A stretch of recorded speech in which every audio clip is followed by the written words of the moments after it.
Are you trying to extract ancient DNA the wrong way? Are your tools lacking what it takes to get the job done?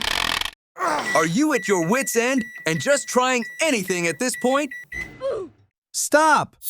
Introducing Get That Ancient DNA the Right Way with Dr. Beth. The quick and easy way to get that ancient DNA. The first step is to find the thing that you want to extract DNA from. Today, I have this cattle jaw. It's been sitting outside in Texas, so it's not going to be very well preserved. But any bone that you can find will probably work. You'll see that it has bone, has a little bit of tissue, and it's even got some teeth. There'll be DNA in any one of those elements, because this isn't actually that old. But I'm going to try the bone itself, because that's likely to be pretty well preserved here. I'm going to set myself up for success. It's going to make a lot of noise, and it's going to make a bit of a mess. So make sure the surface is clean. Make these surfaces ready. Put down some foil.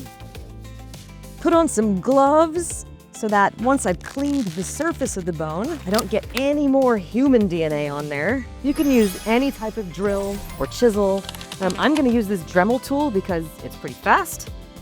I have, in my life, drilled holes in thousands of bones. So I consider myself a bit of an expert.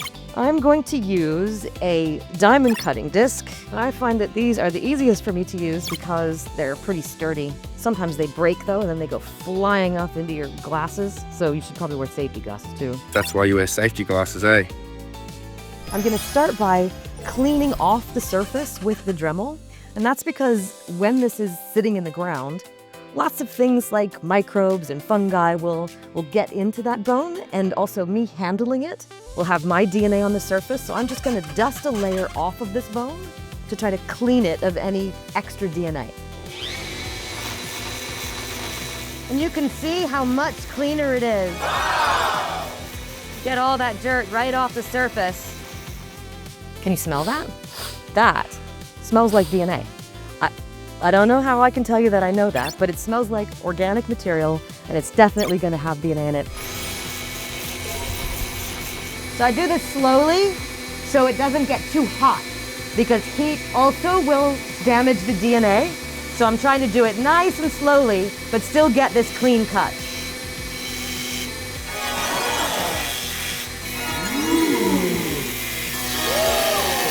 All right, so now for the final and most delicate component of this.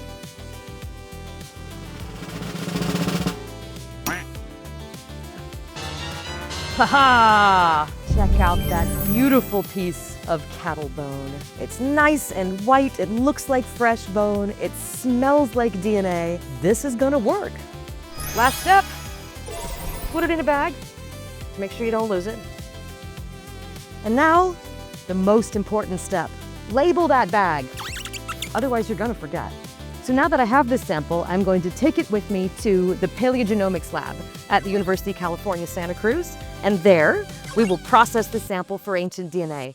We will first grind it up into a really fine powder, and then we will dissolve away all of the stuff that isn't DNA, and we will take that DNA and sequence it, and we'll know a lot about this particular individual. So now you know the right way to start off your ancient DNA extractions. You've got your bone. Happy extracting, everybody.